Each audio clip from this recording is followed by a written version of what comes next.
Hey guys, welcome to the Coffee and Coaching Podcast. I am Coach Kamara. I'm Coach Jack G. We hope you enjoy today's episode. We hope you take a lot of value away from it, and we might even make you laugh a little bit. We started this podcast to help empower and inspire you to take control and create the life that you want to lead. But remember, everything we say is our opinion. We're not medical professionals. So if we talk about anything that you want to implement into your life, please go and speak to your doctor first. If you enjoy the episode and you enjoy the podcast, please subscribe, share it with anyone that you think might take value from it. And if you can share it on your social media, it would be massively, massively appreciated. That's enough of that. Let's get into today's episode. I'm so happy that you and Angel have fucked with this puppy. I am. Like, a little bit of me just thought, like, you're getting a Doberman. He's going to be dead well behaved. He's come from like a proper breeder. Like, we just got our dog off like someone we know for like a couple of £100. Yeah. And he's just a little mutt. And you were like, we've gone to this breeder. He already knows how to sit. And I was like, he's just going to be good. And you're not going to have that puppy stage. And then you put on your story like 2 days ago, Angel in a house coat, fast asleep with Neo asleep on you. And I've got a picture like exactly the same as that of Rach, the same. And I was like, that's okay. I feel good. Yeah. She said Rach messaged her and was saying that you've got that picture. Yeah. It's just, it's just, like, he is really well behaved. Like you said, the story that I put up the other day, like, already trained him in a couple of days. You know, his focus. He looks at me, like, not even just like looks at me in general, like looks me dead in the eye. Yeah. Then knows sit, stay, come. And I'm trying to teach him heel at the minute, but he hasn't quite got that yet. In 6 days, and he's just picking it up. He's so unbelievably clever. How old do you know? 12 weeks. But he just hates the fucking crate. He hates it. It's hard. See, remember when I messaged you and said he's crate trained already? Yeah. Because on the first day, he was just perfect. And then the first 2 or 3 days, he was literally perfect in the crate. And then as soon as we left him and slept upstairs, he was like, oh shit, I don't like this anymore. Yeah. And then started freaking out. So we just need to get through that. But other than that, man, he's boss. We only use the crate now for going out. So he's a fucking tank and can headbutt his way out of the crate. What? Yeah. So the crate locks, you know, the locks on the crate, it's not a good lock, is it? It's just a like. Yeah. So he's figured out that if he just keeps headbutting the door, that he will just rattle the locks off. Oh my God. So he rattles the first one off at the bottom, and he rattles one off at a time, and if he rattles the bottom one off, he'll just force his way through it and bend the door, and then I have to bend the door back. Oh my God. And then if he gets the top one, like the other night, he was crying in his crate, and I was like, right, okay, you're getting taken out for a wee on your lead, and then you get marched back into your crate and you're going back in your crate. I'm not fucking around. I'm not playing games to try and get you into your crate. It's like, that's what's happening. Yeah. Done that. And then we just started bashing. And Rach was like, I'm going to have to go and check on him. She was like, because what if he's like stuck halfway out? Because that's happened before. He got his head out the top of the crate and then couldn't get it back in or get himself all the way out. He didn't have enough momentum to like force his way over it. So he was just stuck like that, just rattling. So we were like, right. He's a fucking lunatic. Put him on his lead and brought him up to bed. And he's banned from the bed because he used to sleep. Every couple of what caused this problem is that we let him sleep in the bed a couple of times and then put him in his crate. And it's confusion for him. He doesn't get it. Yeah. He wants to be in the bed. Crate's not fun. Yeah. I've had the fun of the bed now. Why the fuck would I ever want to go back and be crate at night? So we were like, right, okay, well, we need to just create a bedroom boundary of like, you're not allowed on the bed. Yeah. You can be in here with us, so that we can sleep through the night without you fucking crying, because it was like 2 o'clock in the morning. Yeah. And it went on for like 2.5 hours. Lad. And I was like, I can't do this. So I'm fucked now. That's why I'm ill. Yeah. Well, that's why I'm ill. Is this why we got the idea for today's podcast? This is poignant for today's podcast. Right. This is why we're talking about this today. So yeah, we've just put a long story short. He's banned from the bed. He sleeps in the bedroom. And for the last 3 nights, he slept through. However, this morning, right, fucking cute, but he's a fucking dickhead. I woke up about half an hour before I was due to get up, and that's okay, and just felt him upside down. We call it spatchcock chicken. You know when a dog's upside down and their legs are like that and their arms are like that? Yeah. Spatchcock chicken between me and Rach. and I didn't feel him get in bed. So for the 2 nights previous, he's like put his paws on the bed and like looked at me, and I've woke up and gone, get the fuck off. And he's just gone. And like casually took himself back to his bed. So this morning, I wish we had a camera in the bedroom, because I bet you he's been like crawling, tiptoe, dead gentle, and lay himself down in between. He must have, because he didn't wake either of us up, and I'm quite a light sleeper for that. Yeah. And I woke up, and then I was like, oh, there you, oh, you little fucker. Oh, you little bastard. And I was too tired. You know, when you're not awake yet. And I was just like, oh, yeah, okay, sound.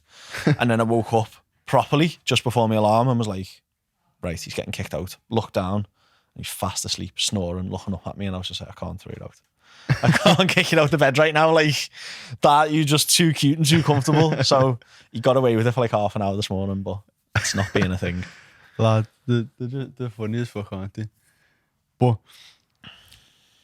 that's something that we're just definitely not going to do, is invite him into the bed, because it's just got to be, that's your bed. Yeah. Make sure you stay in it. But like the last couple of nights, he's been screaming from like 3 a.m. Like, I say screaming because it's not crying, it's not barking. It's like for like just hours on end. Yeah. Has he like, done the? Oh my days. Have you noticed that they've got like levels? Yeah. So he'll start. Funny. When it starts, it's like, and he'll start, and it's like a cry, and then it'll turn into the scream. And then if he hears me move in the bed upstairs, because like our bedroom's right above the living room. Yeah. His bark will change straight away. Yeah. It's like, then it's an actual bark, and he goes, ruff, ruff, ruff, ruff, like that every time. It's mad. Because they're just learning constantly, aren't they? It's like, okay, well, that little cry didn't work. Let's take it up a gear. But no, it's one of them. You if you go and see them, it's game over. Yeah, my cry worked, and then they do it again. Yeah, but then also like you have to go down to Biscuit, because he might have killed himself. Yeah, and choked himself. That's well, this is where we're at now. Is that this is the problem? Is that like when he was a puppy, it was just like, unlucky lad, like cry yourself to sleep, like you would with a baby. Yeah. But now he's like, I'm 50 kilos, mate. If I don't want to be in this crate, I'm not being in this crate.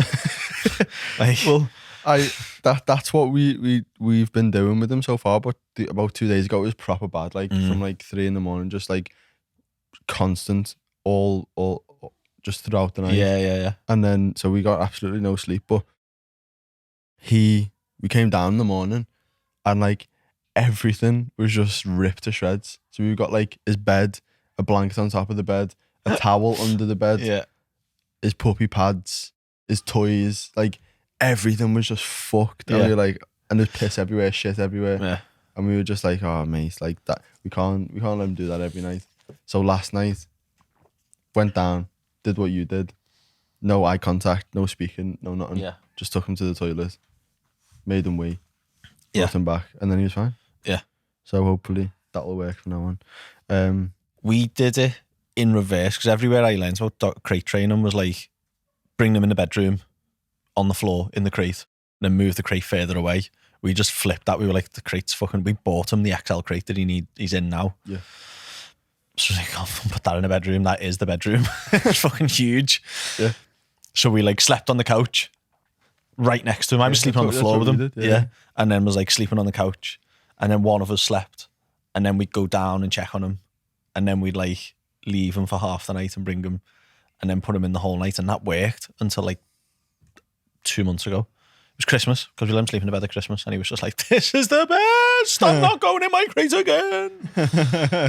And like, he's so big and he's got such an attitude that like, if that's what he wants, that's what he gets. That's what he gets. Right. So we're both sick. We're both sick and tired. We're both tired. Have you been training this week? Have you managed? Have you got in? Yeah. So have I. So for the first time in my life, I actually like really was gonna not train. But the only reason that I went to train is because I was training with someone. So that has inspired today's episode about rest, recovery, and like markers for that, so that you have listen to this, watch this, and can go away with tools that you can actually apply to you to not get sick or at least manage it, to rest properly. Not to not get sick. Recover well. Yeah, recover well. There you go. That's the word I was searching for. The way I look at anything that we're doing in the gym, I don't know if I move me often, so I'll say it again. The way I look at things in the gym, specifically like trying to build muscle, like fat loss is a bit different because it's largely not really to do with the gym at all, really, is it? But when we're trying to build muscle or train in the gym, it's all about the process in the most simple way possible is fuck your muscles up, let them recover, do it again. Yeah. That's it, really, isn't it? That's the long and short of it, isn't it? Yeah. It's like, do enough to fuck yourself up, but not break yourself. Yeah. Recover. Let yourself fix. Yeah. Repeat forever. Let yourself fix. Let your body fix all of the stuff that you did to it. Yeah. And then go do it all over again. Yeah. So if you're missing that recovery bit, that's half of it.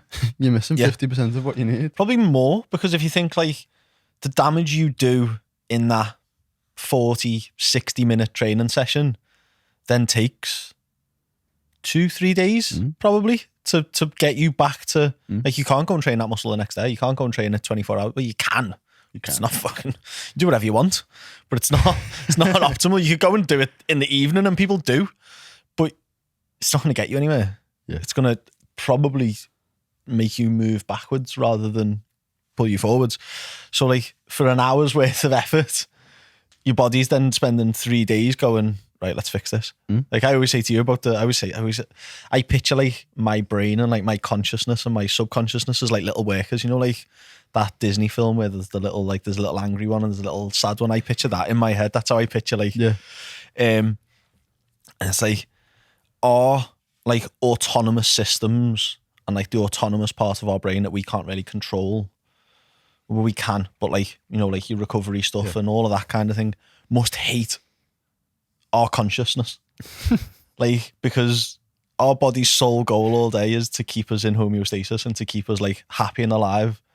And while we're consciously awake, we just fuck with that all day, every day, with every action that we take. Caffeine, phone at night, like smashing your body in the gym repeatedly. Getting stressed by watching a video. Yeah, like I was watching a horror movie and just spiking your cortisol and adrenaline through the roof for no reason. For absolutely no reason. And then trying to go to sleep and you can't, so your sleep's fucked. And then your blood pressure goes up.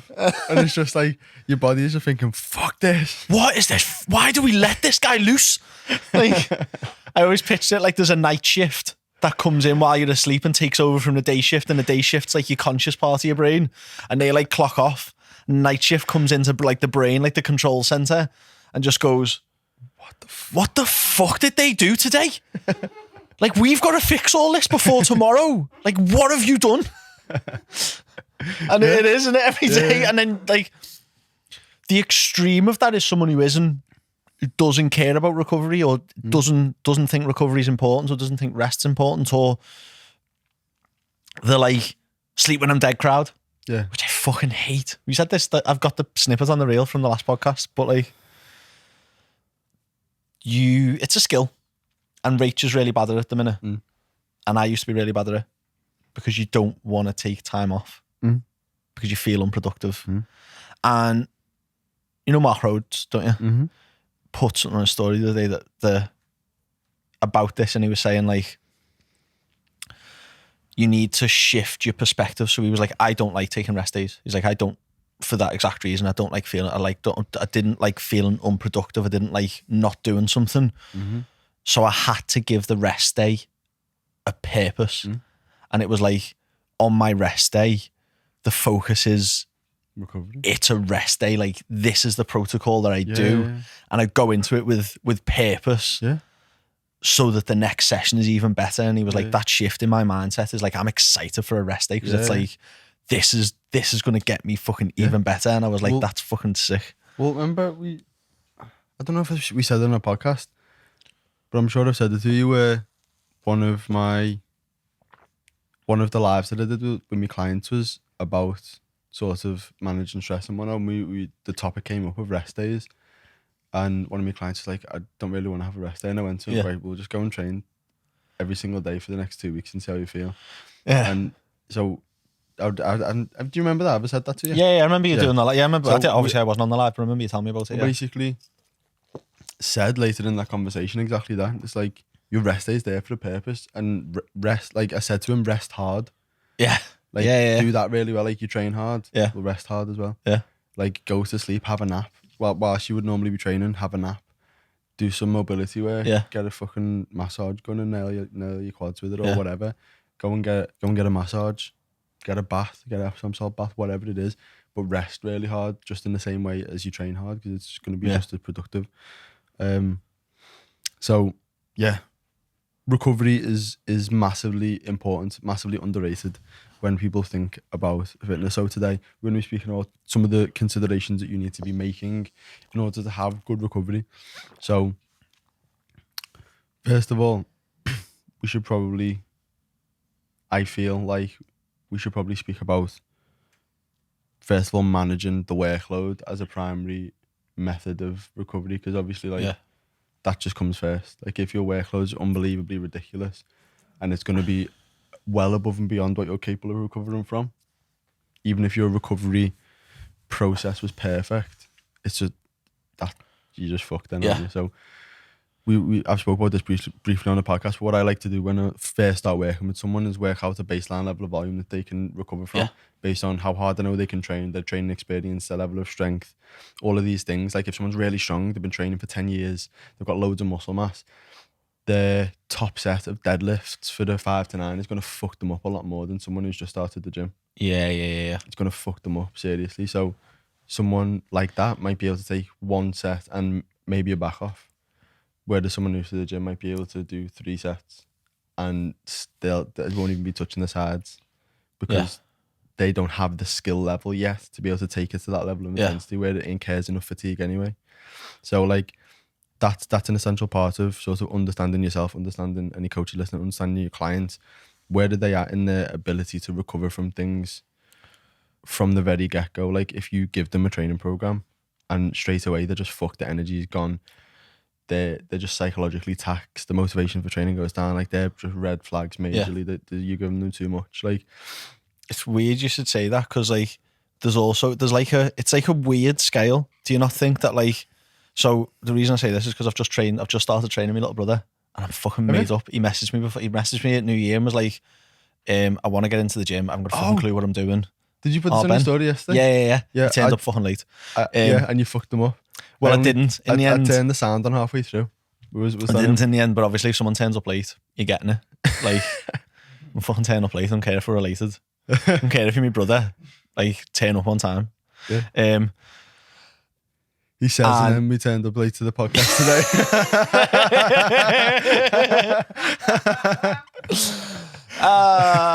Such a muppet. That's coach time now. This is coach time, isn't it? This is our passion project, so we can turn up late for this. Don't turn up late for me though. Do what I say, not what I do. Yeah. Jacob doesn't lose out. Yeah. It's only us that loses out. It's just us that loses out, isn't it? Getting paid for nothing. Yeah. Sat here with a coffee, like mugs. That's what I was gonna say. Yeah. So he's never exercised before. He's a proper typical teenage kid. Like, how old is he? 10 years younger than me, so 19, 20. 19. Yeah. 9 or 10 years younger than me, I think. Yeah. I don't even know my own age. That's shocking. Shocking brother behaviour. But he was a proper gamer, and he's like into all, like, he'll know about, like, I'm going to pick his brain about, like, the cryptocurrencies and, like, the NFTs and stuff. Like, he made a load of money off Ethereum and that. Yeah. He's a fuck in there. He's on it. He's never been to the gym. Yeah. And he used to play on, like, when he was a little kid, we didn't see him. He'd just be in his room, like, smashing GTA and stuff. Yeah. But I just threw him in and was like, okay, let's go through squats. Let's go through a press. Let's go through some other stuff. And I just give him the empty bar and was like, let's teach you to squat first. Let's see what your mobility's like. The stuff we'd always do. And I was like, okay, great. Now let's just jump under the bar, because he's the same height as me. He just hasn't got the muscle. And I was like, jump under that bar there. This is how you set up. Blah, blah, blah. Excuse me. Treat yourself to that bit. Under the bar. And he unracks it. Perfect. I'm like, sound. and then moves his knees a little bit, and everything from the hip down just went, and I just went, "You all right?" He was like, I don't know. I was like, "Right, go on, rack it. Let's do your brace again. Let's do this." And it was just, he just couldn't. Like, it was too heavy. I was like, "Sound, no worries. Let's go to kettlebells. We'll kettlebell front squat. We'll work." Done that. Nailed it. But the bar was just too much. And I was like, fuck, okay. And then I had to switch to, I can't do too much. This is his first ever workout. He's going to hate tomorrow off probably like 3 sets of squats. Yeah. And so I said to him, I was like, right, let's just, we'll leave the squats there. We're going to something else. Yeah. So like when you're brand new, pain. Rich made someone throw up this week on the Prowler, and I haven't seen that in ages. And I was like, the Prowler does that to people when they've never been in the gym before. Yeah, it's mad. I don't know why. It just does. Just builds up that like, that lactate. Acid, it just makes them feel sick.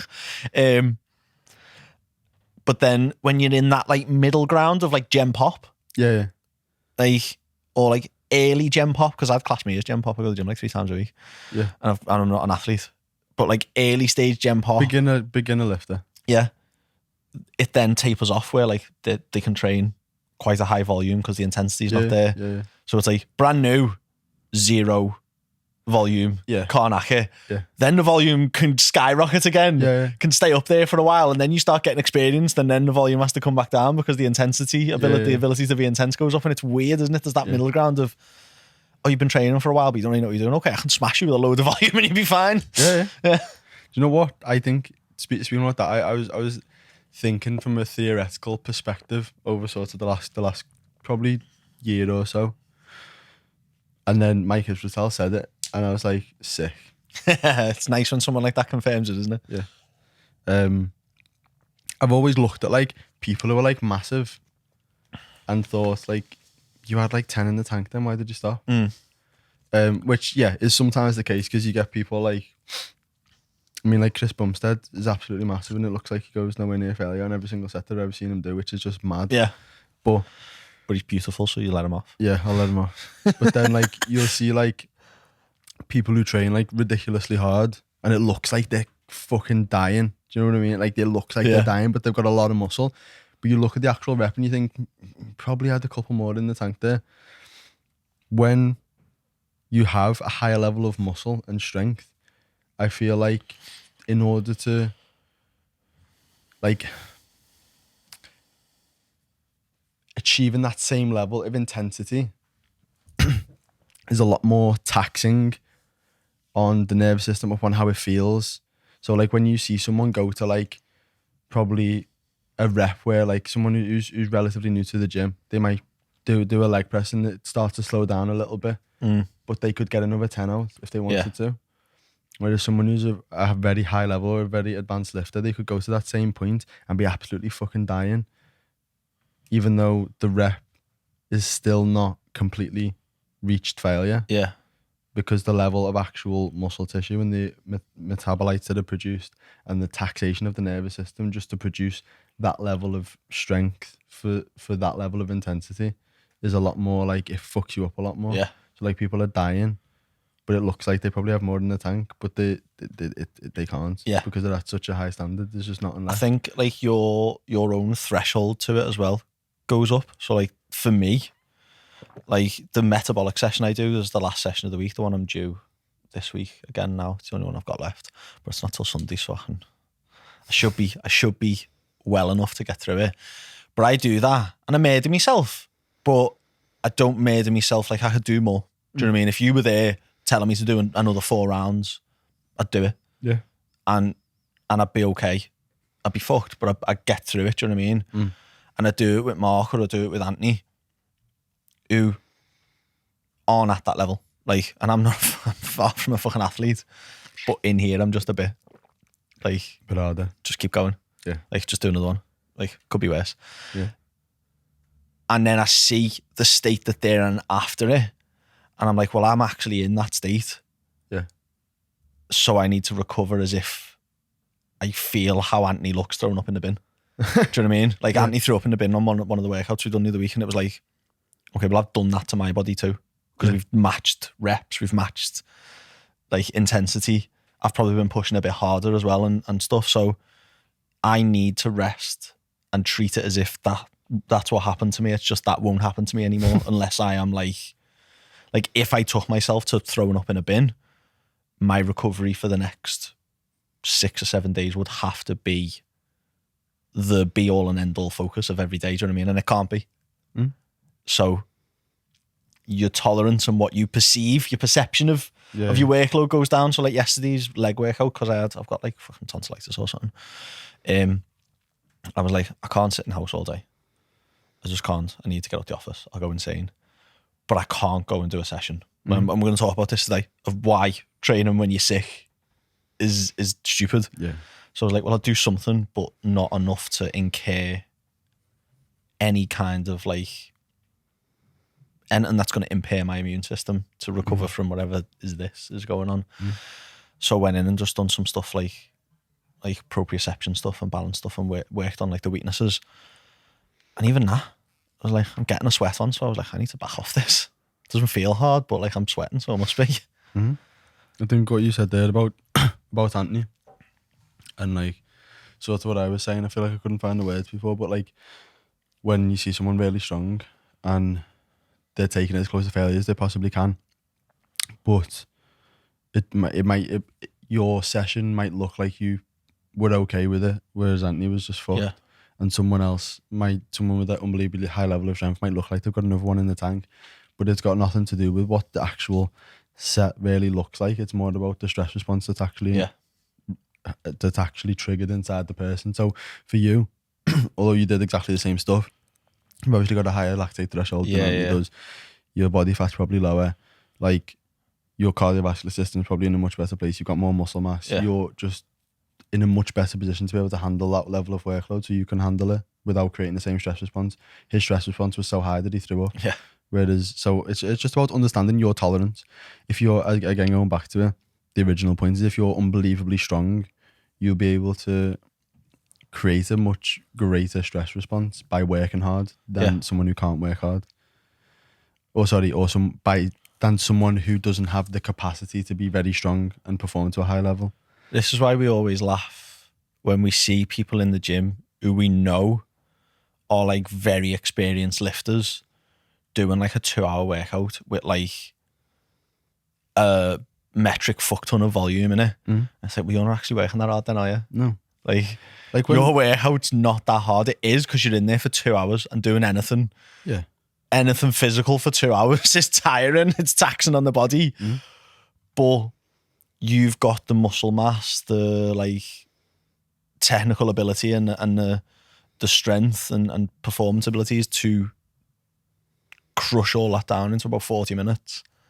Write yourself off probably better in 40, but you'd have to work harder in that 40. Well, no, I disagree. I think if you're in a place where your level of muscle mass and your level of strength and performance is so high, no session's getting done in 40 minutes. I do one exercise in like half an hour. I know you do. It's terrible. Like it's awful. If I so inefficient. I know it is. I was in the gym for 4 hours yesterday. You don't need to be in for 4 hours. You just don't. No, I know you don't. Do you know what? Right. I forgot how long it takes to train with you. And the other day he was like, do you want to come and train legs? And I was like, yeah, my session, max an hour at the moment. Max. And I turned up and we chat anyway. Like we didn't start this podcast for half an hour because we just ended up getting chatting. And we done hip adduction. Yeah, it was adduction, wasn't it? And then 3 sets of hip adduction. And a hamstring curl. And went over to the hamstring curl and I looked at my watch and was like, lad, I've got to go. And all I'd done was 3 sets of hip adduction. And I got up the next day and they were heavy because I was planning on doing like a big leg session with you. So I didn't go easy on that, on the abduction. Woke up the next day with the worst DOMs in my adductors, but nowhere else in my legs, and couldn't then train legs the next day because they were wrecked. Like I couldn't squat because I couldn't control my legs because they were wrecked. And I was like, what a fucking waste. Like I was so sore. Like I was like, oh my God. Well, it's not really a waste, lad, is it? Now your adductors are going to be maximally stimulated to grow. Like if you like, if you like how you're doing a lot of cardio shit at the minute, aren't you? So like smaller rest periods and stuff like that in a lot of your stuff. But no, like, I've changed my training around now, so it's a lot of S&C. It's a lot of like I'm doing the big 3. Yeah. And then Well, how are you getting anything done in 40 minutes, lad? because it's just the big three and then accessory work. So it's like I've got deadlift, push and pull. Yeah. And deadlift A is just deadlift. So I'll go in and do mobility work for like 20 minutes, do about 6 or 7 warm-up sets, and then 3 heavy sets of deadlift, and then I'm done. And then I go and do some fucking cardio shit or some ball slams for like 20 minutes and I'm out. Yeah. So it's like 40 minutes on a deadlift, and then deadlift B is no deadlift. It's all just accessory work to make the deadlift better. Same with like leg A is front squats because I want to get to the front squats. So it's an hour, maybe an hour and a half. Yeah, just on the front squat. Do you know what I mean? I think so. That's when you're only doing leg session. a couple of sets, then yeah. But like if you're doing like a full leg session or like a full proper like a bodybuilding style session and you're taking every single set to failure, like it's different if you just. I imagine if you're trying to get strong on deadlifts, you're not taking them all to failure. You can't really take a deadlift to proper failure unless you want to fuck yourself up anyway. No, but you can. It's technical failure. It's not like it's not. Yeah, it's not muscular failure because the muscle that fails is is everything soul. Keeping your spine in. The muscle that fails is your soul. Yeah. But the like if you've got a very high level of skill, a lot of muscle mass, a lot of strength, you need 10 minutes between sets on the hack squat on the pendulum. Like you fuck yourself up, take it to failure. You will if you stand up, you'll throw up for the next 8 minutes. Yeah. Like I have to sit down, I have to stand there, I can't move, I can't walk, I can't do anything. Otherwise I'll throw up or I'll pass out or something. Like I have to just be there for at least 10 minutes, like as a bare minimum 5 minutes. Like I have to rush myself to get the next set in before 5 minutes. Mad. I just can't. I just like that's your day, isn't it? Like that's a big portion of your day. 4 hours was it was a bit different because I was training with someone, spoke to a couple of people, and I had half an hour of cardio. That's why I left that gym, lad. It's like normally sessions will take about 2. Yeah, but like you need that level of rest.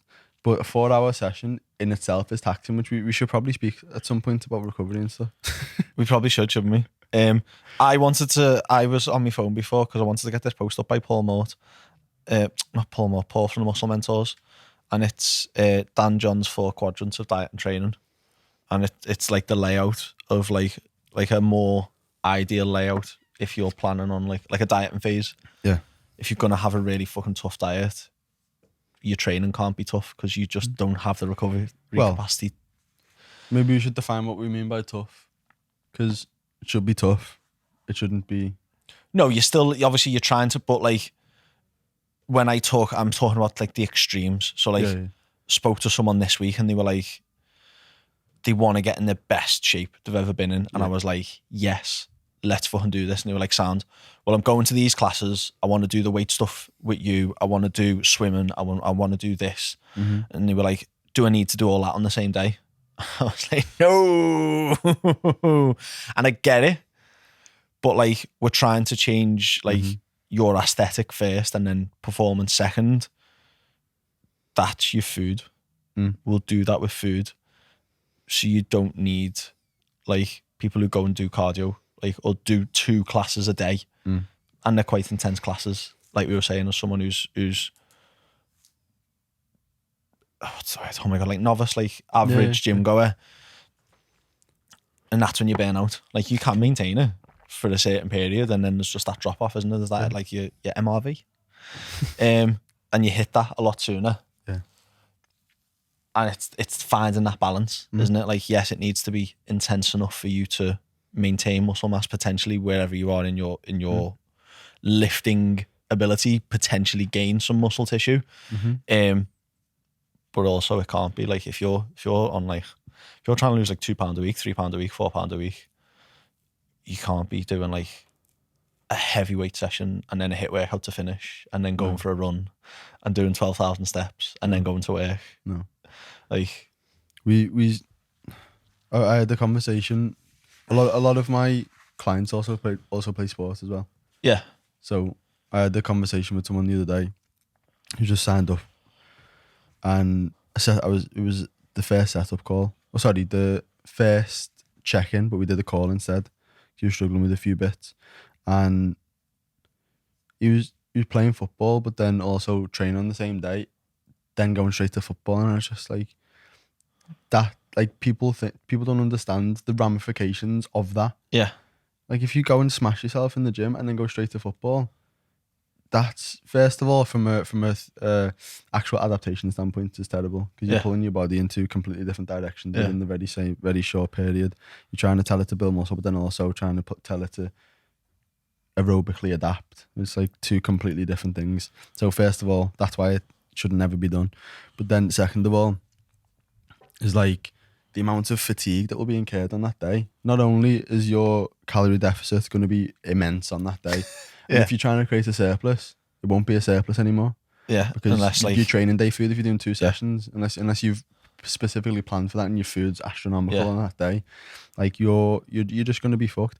I feel like there's so much that we could go into about like sort of the ramifications of extra sessions, of lack of food, of all of this, but like the point is really, without actually going into all of that, is run with what you think it is and then run with what your current setup is. And if you're noticing some of the things that are red flags for let's lack go of through recovery. Them. So like I writ down like what recovery markers I would use with people in different situations. Like what are people looking for? What are them recovery markers? So if they're doing what they think is right, they're going to football, then they go in the gym, they're going for a run the next day, like that might be working for them. They might just have a really fucking high threshold. They might be like fucking David Goggins and they just fucking laugh at themselves if they're sitting on a couch.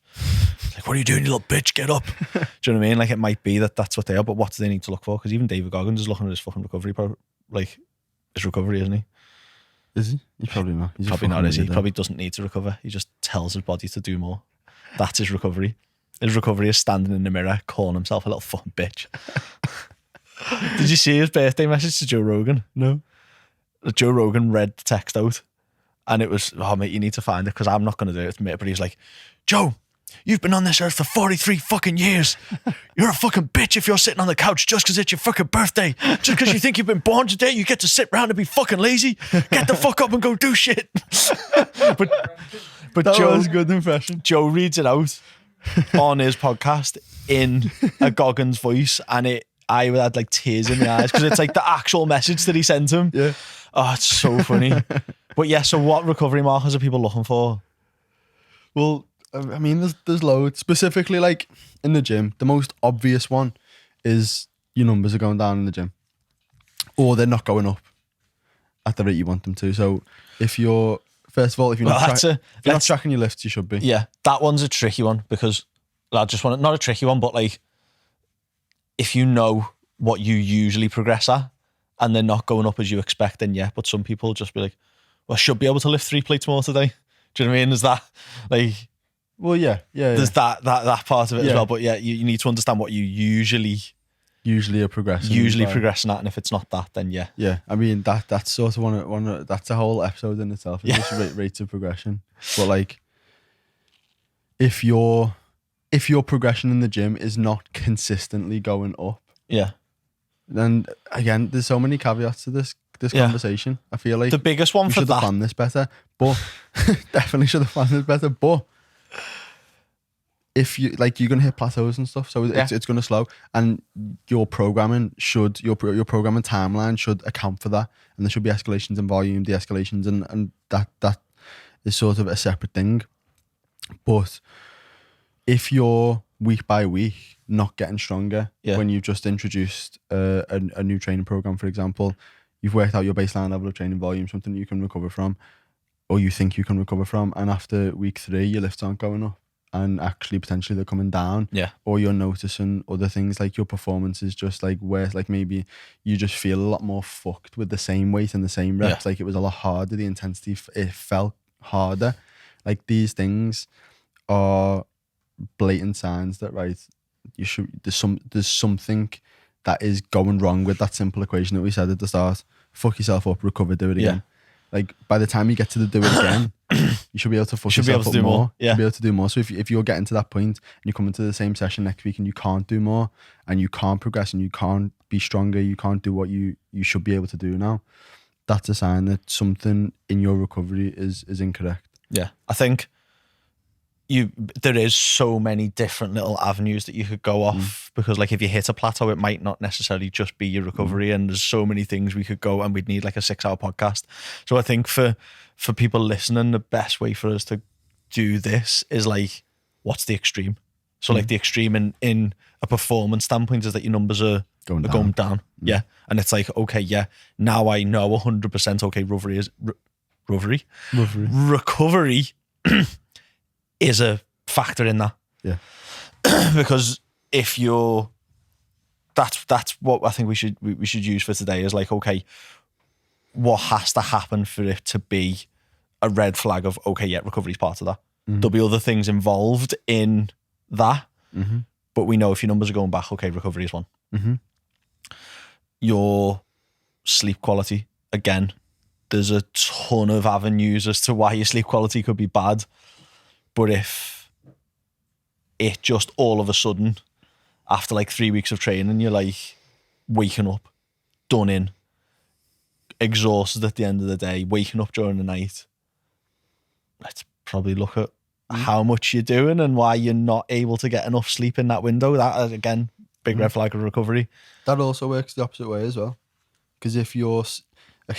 there's so many comments, this is unbelievable. I feel like everything we say is like, well... That, like but also... if your sleep is bad for another reason, that will then negatively impact your recovery, so then your performance might go down. So sleep is one. Sleep quality. I think one that you sort of just have to be in tune with yourself is, which is quite hard if you're a novice or a beginner, is just like your levels of motivation and energy through the day to get shit done. So like if you're a novice, you probably don't have a level that you're accustomed to. So if you constantly have to get yourself up to go for the gym, you're not going to notice when your motivation goes down because it's already down. It's always down.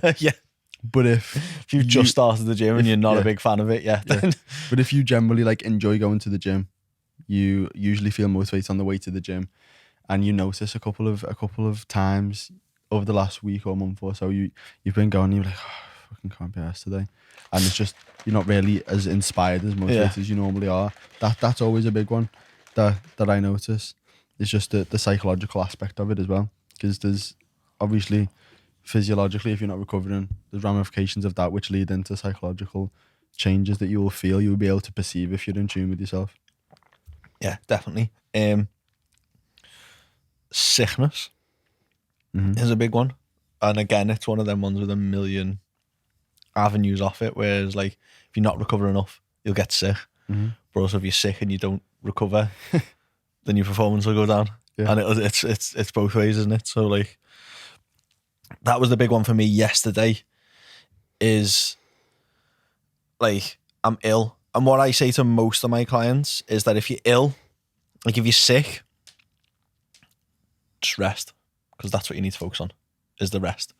Like, you're, without getting into like the deep diving into the science of it, is that like your immune system kind of plays a role in recovering from, like, the same systems that help you recover from exercise help you recover from illness. And if you're recovering from illness and trying to recover from exercise, you're making that one system do two things. That's how I always explain to my clients. And so you want it focused on the biggest priority, and the biggest priority isn't you going in and doing a good leg press session. Like, doing a good leg session, it's... And then remaining ill for the next 2 weeks. Yeah, you're unwell. So let that one system, because that one system has to split its focus between the two, let it focus on the fact that you're unwell. And get over it in a couple of days, and then you can get back to leg pressing. And then progressing. Whereas if you don't do that, the ramifications of that are you stay ill for the next 2 weeks and all your sessions are sub quality, subpar. So that's for what I would just blanket statement for all my clients, because it's the safest option, the one that I can know is going to probably have the best outcome, because I'm not there in person. I can't feel how sick they are or what their symptoms are, and I'm not a doctor. But then when it's me, it's Friday today, so it was yesterday morning, woke up with a bit of a sore throat. No fever, no cough, no sneeze, no other symptoms, just a bit of a sore throat. And do you ever get like all over DOMs? No. You never had that when you're sick and everything just aches? Oh yeah, it's not sore. DOMS though, is it's it? not DOMS. No, it's not DOMS, but it feels like all over DOMS. I just and call it's it like, body ache.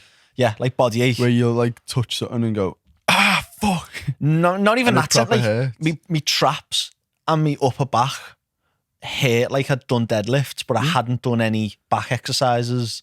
Like I didn't have DOMS the day before from. Do you know what I mean? Like I hadn't done anything to. I've never ever had that. No, I always so get it's just where, a bit like I'll just like pick something up and it like hurt my hand. Yeah, maybe it's just expressed like because it's probably a lot of it is psychological. Yeah. But I was like, okay, well, how am I sick, or am I just like obviously I'm sick, something's wrong, my throat's sore. Yeah. But is this something that training is gonna like make worse? Yeah. And I was like, right, so the whole day I'm like, do I train? Do I rest? Do I just take it off? Do I just focus on recovery? And as the day went, I started feeling okay. And I was like, right, okay, I'm gonna go, but I can't do leg B that was planned. Like leg B was like grim barbell split squats. Yeah. And like single legs. Done a pistol squat yesterday though. Did you? Just out of nowhere. Yeah. Nice. So it was just right, okay, I'm going in. Didn't do because the finisher of that is prowler walking lunges, supersetted 3 times, no rest. Can't finish yesterday's session with that. But before that was single leg touchdowns, barbell split squats, and adduction, abduction. Adductor, abduction. And it was 2 sets of each. I was like, okay, I can do them just enough to get to some blood in the muscles and to go and keep the routine up. Mm-hmm. And feel better today. And that's a big, that's a warmer in the bank for me, because if I'd have woke up this morning feeling worse, I'd have been like, yeah, you dickhead, shouldn't train yesterday. Yeah. You've fucked yourself. But I feel better today. So it's like, okay, I didn't do enough to hinder that recovery. Yeah. As I think what we should do is speak about, sort of elaborate on that point you made about the nervous system and how it will control your ability to recover, how it will perceive stress. Speak about the actual mechanisms of that, and then speak about what people can actually do to improve their recovery. So good, because I made notes on that. Right, good lad. I know. I haven't, obviously. I'm going to sound like the smart one today, because I never normally bring notes on this stuff, and I'm like trying to remember it. It's just in my brain, lad, it's fine. I know, because you're like Rain Man with this stuff. I'm not. I need to write it down. But going back to sort of one of the first points I made in the podcast is like, you need to understand yourself. You need to understand your recovery capacity. So what Jack is talking about, which triggered this idea in my head, is like, he's sick. And as we said, there's so many different reasons you could be sick. You might actually get infected with something. Mm-hmm. You might be run down because you're training too much. Mm-hmm. You also might have had an unbelievably stressful day at work, and that's created a stress response so strong in the body that, remember, Jack just said, there's this one system that your body has to deal with stress. So whether it's, we've spoken about this many times on the podcast, but whether that's a stressful day at work, stressful workout, stressful week, chronic stress across a couple of months because someone you know is ill, like just like major things like that can all impact your recovery your capacity to recover from things. So we really need to understand those things. So like when you're ill now, it might be because you have been working really hard. Well, I'll get and on training this. hard. So I've got a sore throat, and I think it was like mild tonsillitis, because when I was younger, I used to get tonsillitis all the time, like 3 or 4 times a year, but never got my tonsils out. Mm-hmm. And then when I was in the army, the doctor was like, stop taking antibiotics for it. Yeah. Because you'll build up antibodies, you'll build up resistance, and you'll get really sick with tonsillitis loads this year. And then you'll get it that much that you'll just deal with it, and you'll get it less and less and less. So it did. Got loads of tonsillitis. It was fucking grim. Like really bad. Like couldn't eat, all that kind of stuff. And then haven't had it since. Yeah. Like because you've got the antibodies. Because I've built up that resistance to it. Mm-hmm.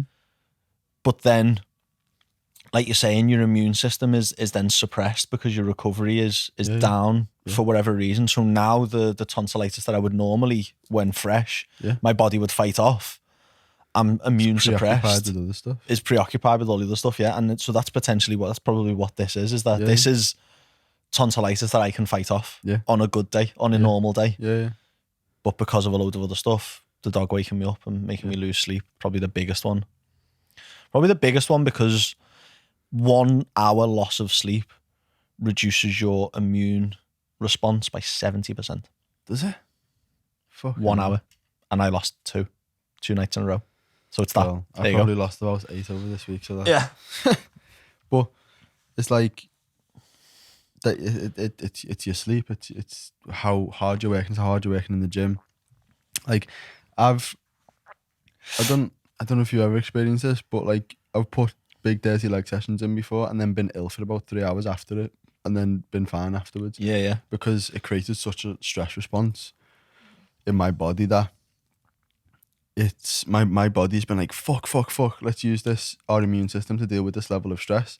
And it's been to such an extent that it's actually created symptoms of illness. Yeah. Because like, just in case people don't know, when you get infected with something, it's not the bacteria that's making you cough or sneeze. It's your body doing that to get rid of the shit.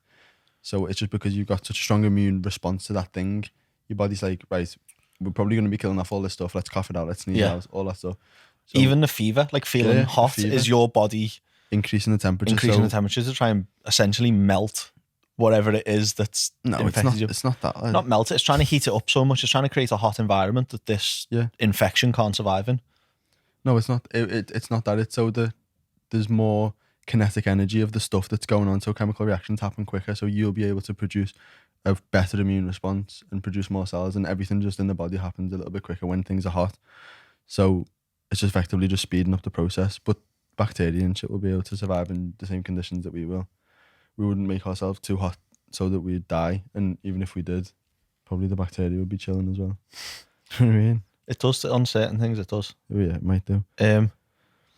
But then I've been ill and then been sound a couple of hours later, and I've been like, wow, that's mad, that just because I fucked myself up in the gym, my body thought I was ill, and now I'm fine, I'm chill, because I realised, oh shit, there actually isn't a bacteria inside me. So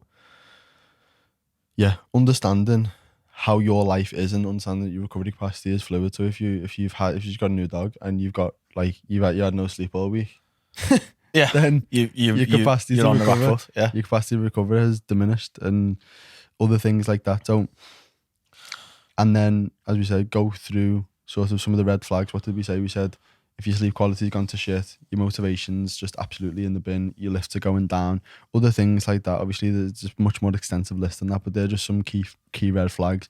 If you're noticing those things are creeping in, it's likely that you're working above and beyond your recovery capacity. So interestingly for that, so like you've just done that, let's say for example, you've just done that massive leg session. People use like cold therapy, they'll go in like the cryo chambers and stuff, and they'll use cold water exposure with the view to improving recovery. That would have, say you finish your leg session, and people do this, you might be listening and you've done this before, finish your leg session and go, right, okay, I'm going to go for a cold plunge, or I'm going to go, and that's actually inhibiting your body's ability to recover. So the cold will block the production of mTOR, and you need to create mTOR for muscle growth and muscle strength. So you can use cold water exposure to build resilience and to improve fat loss. And we've spoke about that on a podcast before. Or we'll speak about it on a future podcast because it's really interesting how that works. But cold water exposure in terms of recovery isn't ideal. It's actually inhibiting your body because you create this. You're causing vasoconstriction. That's the one. Veins get smaller, everything tightens up because the water's too cold, and you don't want that. When you're trying to recover, it inhibits inflammatory response, and you need an inflammatory response.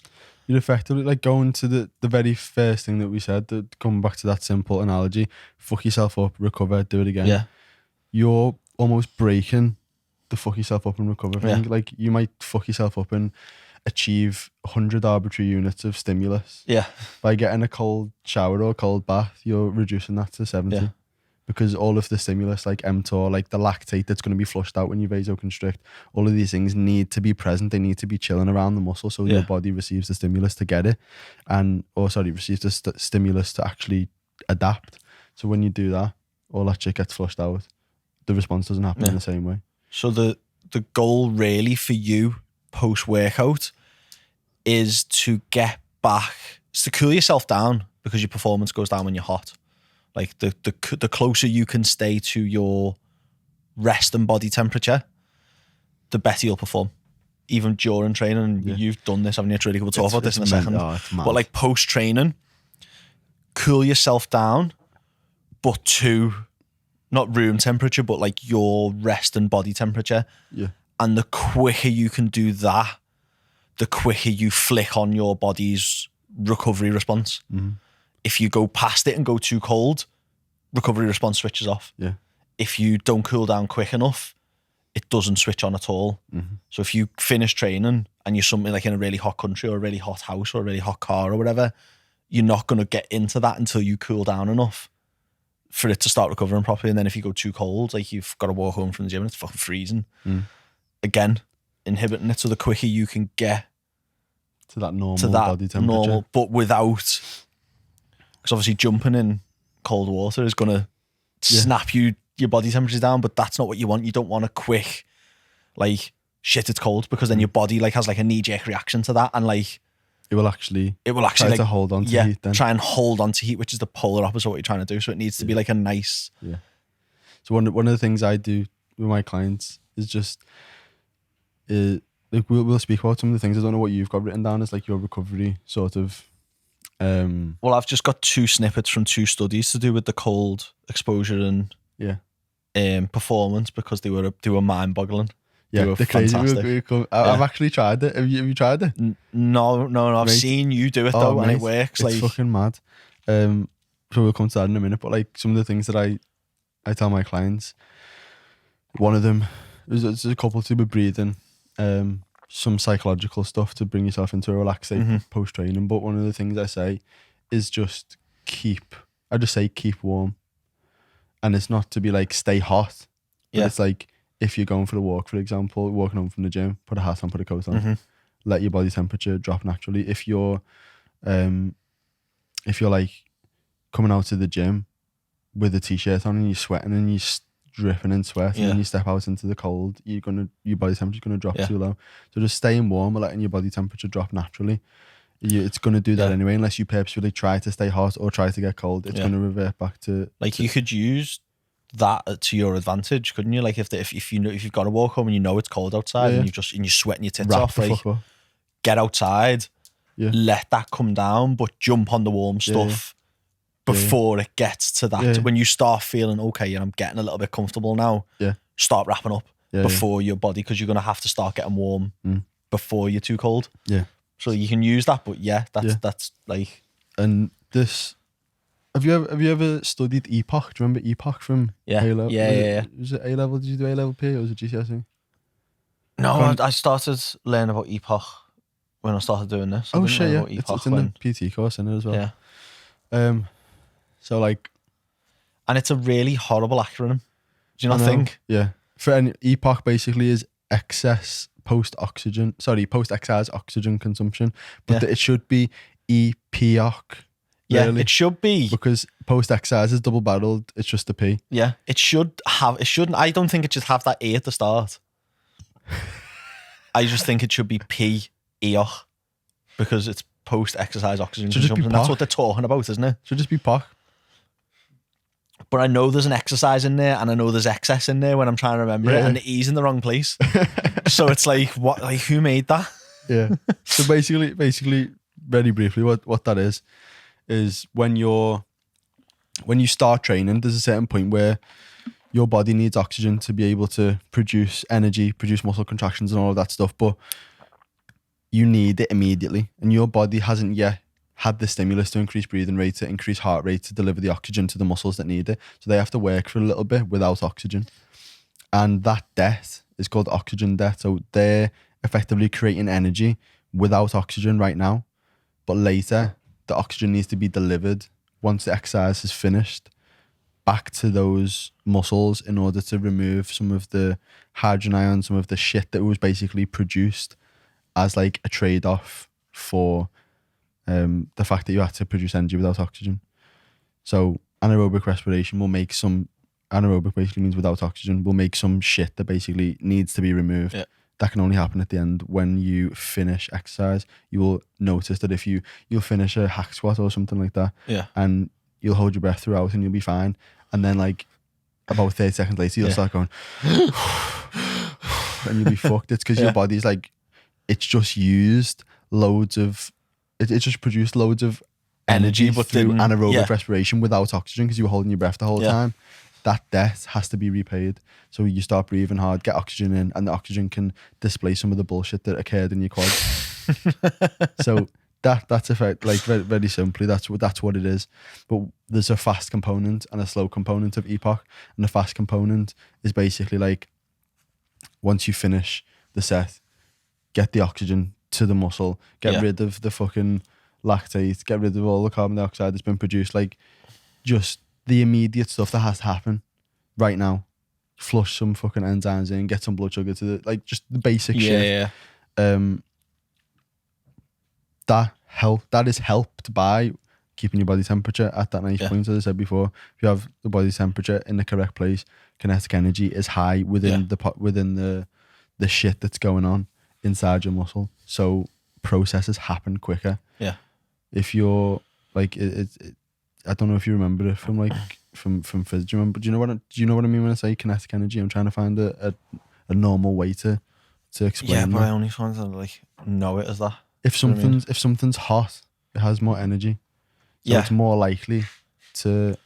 But again, like we spoke about homeostasis. So that hot he's talking about, he's not talking about like sweating hot. He's talking about like probably as hot as we are now. Yeah. And when you exceed that, performance dips. So you're trying to cool yourself back to this level of hot because then excess of heat actually inhibits performance. So you're not trying to get yourself hot like training in a hoodie, training in a sweatsuit. Yeah, stupid. Just it's stupid. It's like you're just dehydrating yourself again, impeding performance. So it's that cooling back to like an optimal heat, isn't it? That you're on about. Hopefully you all know what we mean by kinetic energy, because I don't have a better way to explain it because I'm not a physicist. But you want your body temperature at a nice place so that EPOC, the fast components of EPOC, can happen at a nice fast rate and your recovery can happen quickly. Google's logged me out and they want me to do some privacy thing. I'm all good. So interesting points of cooling, in training. These studies are sick. Shall we save that to the end because that's performance based? Let's finish speed mode recovery and then come to that, because that is the coolest fucking thing ever. But I feel like we should finish recovery first. Yeah. Okay. So, what else can people be doing to help their actual recovery? In or out of session? In, or just immediately post. Getting calm off. Yes. This is what one of the other things. This is the thing I said, psychological. Yeah. That I ask my clients to do is like put like some classical music on, or put a podcast on, or put some chilled music on as soon as you get in the car, as soon as you get out the gym, put your headphones on. Do you ever chill, meditate? I meditate sometimes. You can't listen to the stuff I listen to when I train. No, can you? Like, it's not because it's too aggressive. It's just because it's weird. Yeah, it's just you're just not into it. But it's like it's metal and it's dirty. It's dirty metal. It's dirty, angry, loud metal that makes me happy. But that's not the person I am. It's not the person I am 95% of the day. So I put that on the way to the gym and I'm like, yeah, I'm gonna fuck shit up. And then I come out the gym, I'm like, good session, nice. Jump in the car, turn the car on, and CarPlay connects, and I just hear, and I'm like, I'm not that person anymore. Like, get that off if I forget about it. And it just comes on. I'm like, oh no, get off. Because like I can't drive home to that now. Like, I'm not the same person anymore. No. Like getting calm as fuck physiologically and psychologically, like as soon as the session's done, it's probably why a cool down has the most benefits, and it's not the actual like you're doing stretches after training. If you're training properly and you've done mobility stuff, you don't need to fucking stretch. Like, why would you stretch after training? Do you know what I mean? Like, it doesn't make any sense. Like, if you're doing mobility work before you train so that you have good mobility for the workout, and then you train that muscle to its available ROM, what are you stretching afterwards? You've done the work. Like, It doesn't make any sense to me. It never has. Yeah, no. So that cool down period for me has always been like chill the fuck out. Yeah. Like you're static stretching, you're sitting down, you're like, when we done it in the army, it would always be like in a big circle and the PT would just have us sit down and we'd go through. So you'd do a quad stretch lying down, you'd do a hamstring stretch sitting down, you'd do all that and it'd all be sat and you'd calm. And it creates that calm after doing something big and horrible, and that I think has more benefit than the actual quad stretch. Yeah. Like, well, yeah. I mean, I never cool down. I think there are some other benefits too, but it's just if you're lifting weights, don't really fucking. If you're playing football or something, yeah, I think it's important to sort of have a little bit of blood flow, not just stop immediately. Yeah. Have some blood flow, disperse some lactic acid, keep your breathing rate up a little bit, heart rate up a little bit for the epoch and all that shit. So I think there is utility to cool down. So if you're in the gym, sorry, I'm not talking from that's like a sport and performance sort of thing. Like I'm talking like for us, like nah, like squats. If you just want to get better, cooling down after a set of squats. Do you know what I mean? Like pyramiding up and then pyramiding back down, but just doing like a couple of reps on each weight back down. Fuck that, no. Like that's what I mean. Like I've just done a Cooling massive down dirty leg session. Like I don't need to go and like lay and do a quad stretch if I've just took my quad to full romp for like an hour. It can go there. We're good. So there's that. What else? What else is there? Breathing is something that breathing I massively, both like I think psychologically controlling your breathing. That's something that you got me into, even during the actual session, and like having the mental resilience to take back over your breathing and make it a conscious breath rather than a autonomous breath. Yeah.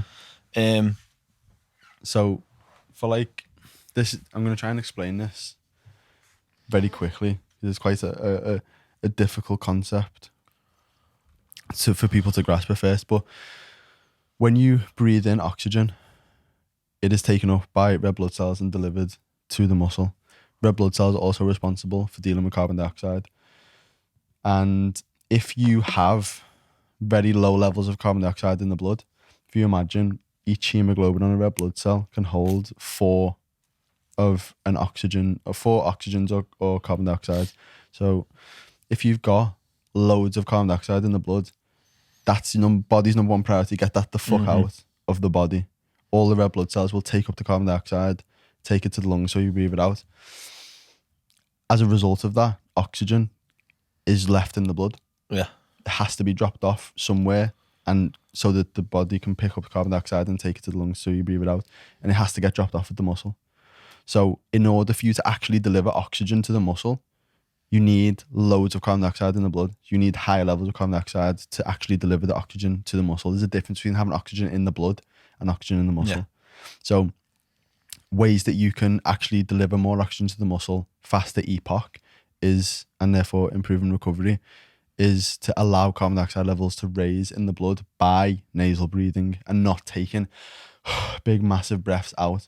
So obviously there's a certain obviously caveat to that. If you're sprinting, like you're gonna have to breathe quite fucking heavy. But like, well, I don't fucking breathe, do you? For the 100 meters. Yeah. Mad. Different topic. Anyway, go on. Yeah, like let's say you're doing the 400 meters or something. But like, if you're trying to optimize recovery post session, allowing your carbon dioxide levels in the blood to rise so that you can deliver more oxygen to the muscles is of vital importance. So things you can do are nasal breathing, because if you're breathing through your mouth, breathing out through your mouth, you're expelling so much carbon dioxide. Whereas if it's through your nose, you can't breathe out the same volume of air, so carbon dioxide levels naturally rise. So if you literally just nasal breathe, that in itself will be massive. If you nasal breathe extremely slowly, that will be even better. And then if you there's a thing that you like, which is like a, or whatever it is, but what I get people to do is a 4-second nasal exhalation and then a slow inhalation, without satisfying your air hunger. So the nasal breathing that I use works a different mechanism than the nasal breathing you're on about, and that's why I like it. So the nasal breathing that you're on about the 2 short breaths in and the long breath out is acting on the pressure sensors of the heart. Yeah. And is causing a mechanical response to slow the heart rate down, whereas you're talking about a like physiological response within red blood cells. Yeah. So it's slightly different, but effectively the same shit really. Same shit. There's something that calms you down, essentially, isn't it? So controlling your breathing in that sense, either doing 2 short inhalation through the nose and a slow exhalation through the mouth, or just nasal breathing, slow inhalation and a very slow exhalation, but with the inhalation almost like not breathing in as much as you want to. Yeah. I like the way you said that, not satisfying your air hunger. That's a good way. It's like mouthfeel. It's a nice thing. You really want to about. continue breathing, but you got to stop it a little bit short. Yeah. And then carbon dioxide levels again are going to be pushed up, and it's a little bit uncomfortable, but it's one of those things. If you got a little bit of self-discipline, it'll be very beneficial for you to do. So the immediate things that you can do post-session for recovery. What can people be doing for recovery outside of the session to look at in the days after, the evening later? Like, what I think a couple of the biggest things for me: food, sleep, hydration. Yeah. Food, sleep, hydration, and like mineral rehydration, not just water, but like the like electrolytes within water is massive. People are massively. Well, one of the things that I set people is not a salt goal, as in like hit this exact grams of salt across it, but like I'll say like I want you to have 2 to 3 cracks of a salt grinder on each meal. Yeah. And people are like, why? I thought salt's bad for you, but no, actually, like you need salt. When people die of starvation, it's not because they didn't have enough food and they ran out of body fat to live off. It's generally because they didn't have enough potassium and sodium to send messages from their brain to get their brain to function properly, to tell their heart to beat. Like, and it just stopped. Yeah. Because everything it's the first thing they give to anyone whenever they've been in like a survival situation is electrolytes. Your nervous system can't work without electrolytes, so that's really key, to be honest. Food's just an obvious one. So when we say hydration, that sort of is water. Yeah, water and electrolytes. Make sure you're getting some electrolytes in. Food, make sure you're actually meeting your energy requirements. So if you're trying to nail your calories, or if you've got a certain calorie goal and you're training really hard and everything's going really well, but then you're just coming under on your calories because you weren't really focused on your food or whatever it is, that's fucking vital. Like, you need to be able to give your body the fuel that it actually needs to follow through with going back to the first thing. Stimulus. Like, fuck yourself up, recover from it. It's vital for your recovery from that session, from that fuckery that you've done to yourself in the gym, that you actually have the energy available to follow through with the recovery process. You need to meet your calorie requirements. You need to meet your protein. And sleep, we've spoken about sleep many times. What I would say is, if anyone wants to understand more about sleep, drop me a message. I don't know if you've got any sort of documents that you can send to people, but I've got a lovely sleep webinar which I'll send to you, which goes proper in depth on how to optimize your sleep, everything that you will ever need to know about getting perfect sleep. Well, I've actually recently updated it after listening to like an updated Andrew Huberman and Matt Walker interview where they spoke about some of the stuff that, like, about the blue light blockers and why they're not actually necessary and why they're probably hindering your sleep-wake cycle and stuff like that. So that was like, oh shit, that's something I've always taught, and went and like redone it. So yeah, same. If you're interested, hit us up, because that's what we make this shit for. Yeah, man. So that is how you can improve your recovery. So to wrap everything up, first of all, understand your recovery capacity. The number one way to control your recovery is to not do too much in the first place. And then on top of that, we want to build your recovery capacity up as high as possible so that you can handle as much work as possible. And you can do that by nailing your fast epoch with breathing, controlling your body temperature, and relaxing yourself with calm music, podcasts and whatnot. And controlling your slower epoch by making sure you got good hydration, enough electrolytes, good sleep, and enough calories and protein. Boom. Basic shit. And that's us. That's a wrap. We're done. Go and put that to work. If you've got questions about this stuff, ask us. If this is something you're interested in February, I am launching something brand new. It's going to be a short program just running for February called the February Fat Loss Foundation Program. Nice name, that, isn't it? Nice. Fantastic name. The program is even better than the name. And we're going to be covering shit to do with recovery and sleep and stress, because these are all foundations of fat loss. These are Hence why it's called Fat Loss Foundations. So if that's something you're interested in, you want to nail the foundations of fat loss before you can actually go and lose weight successfully, hit me up. It's going to be in February. I'm testing it. It's a test run. So it's only going out to about 5 people. So if you want to be one of them 5, you want to test it out for me, let me know. Nice. These are the things that people forget about transforming your physique. Anyone can go in with a training program and a nutrition plan and whatnot. Manage your stress and your recovery and your sleep. That's what's going to get you the unbelievable results. That's why we get good results with people. That's it. Bomb. Thank you all for listening. If you have any questions, then let us know, and we will try to cover any topics that you wish us to cover in the future. See you on the next one. See you next week.